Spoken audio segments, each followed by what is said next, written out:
Soul, ఆత్మ. ఆత్మ ఏంటంట? వితౌట్ నాలెడ్జ్, జ్ఞానం లేకుండా, దేవునికి సంబంధించిన జ్ఞానము. అర్థమవుతుందండి? వాక్యం మన హృదయంలో ఉన్నప్పుడు మన జ్ఞాన వివేకాలు మనం కలిగి ఉంటాం. అదే వాక్యం మన హృదయంలో లేదనుకోండి, ఏముండదు? జ్ఞానం ఉండదు అనమాట. అప్పుడు ఏమంటున్నాడంటే, ఆత్మ అంట జ్ఞానం లేకుండా ఉండటం మంచిది కాదు. అదేం చేసిద్ది అంటే, and he that has with his feet సిన్నత్ అని అంటున్నాడు. ఇందాక తర్వాత ఏం చదివే సూరి?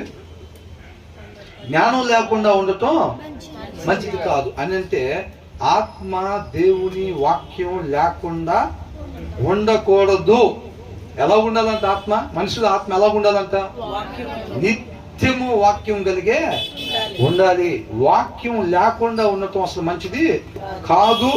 ఆ వాక్యం లేకుండా ఉండే స్థితి ఏం చేసిద్దంటే, అది వాళ్ళ పాదాలు ఖచ్చితంగా ఆయన పాపం చేయటానికే దారితీస్తాయి అని అంటున్నాడు.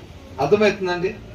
ఏ ఆత్మకైతే వాక్యం లేకుండా ఉండిద్దో ఖచ్చితంగా వాళ్ళంతా పాపం చేసేవారుగా ఉంటారు. వాళ్ళు ఎందుకు చేశారు పాపం అంటే ఏం చెప్పొచ్చు మనం?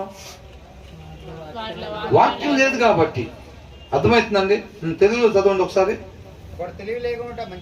తెలివి లేకుండా ఉండుట అని అంటే అది ఎక్కడి నుంచి వచ్చింది? తెలివి వాక్యంలో నుంచి వచ్చింది. కాబట్టి తెలివి లేకుండా ఉండుట మంచిది కాదు అని అంటే అట్లా ఉండకూడదు మనం అని.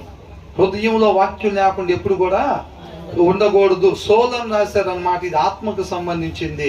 వాక్యం లేకుండా మనం ఎప్పుడైతే ఉంటామో ఆత్మకి మనకి సెక్యూరిటీ లేనట్టే. అది ఏం చేసిద్దంట? ఖచ్చితంగా పాపం చేయటానికి తీసుకెళ్ళిద్ది అనమాట ఆ స్థితి. అది అంటున్నాడు, it is not good for him అని అంటున్నాడు. And that is Hastie with his feet since అని అంటున్నాడు. అర్థమవుతుంది? త్వరపడి ఏం చేసిద్దంట? తెలుగులో ఏమనుంది? తొందరపడి ఎందుకు నడుస్తారు అని అంటే, హృదయంలో వాక్యం లేకపోవటం వల్ల మనిషి తొందరపడతాడు అంతే. అర్థమవుతుందండి? ఎందుకంటే తొందరపడి ఒక నిర్ణయం తీసుకుంటారు, తొందరపడి ఒక పని చేస్తారు, తొందరపడి ఒక మాట అంటారు. ఎందుకు వచ్చింది అది? హృదయంలో వాక్యం లేకపోవటం వలన అదేం చేసిద్దని అంటే, ఆ తొందరపాటు చర్య గబక్మని అడుగు పక్కనేసేటట్టుగా చేసిద్ది. దీనికి మనం నీతిమంతులు, వాక్యాన్ని అనుసరించే వాళ్ళు. అవునండి, వాక్యాన్ని అనుసరించాలంటే అది ఒక రోడ్డు, ఒక హైవే లాంటిది. దాని మీద వెళ్ళాలంటే కొంత బలం కావాలన్నమాట.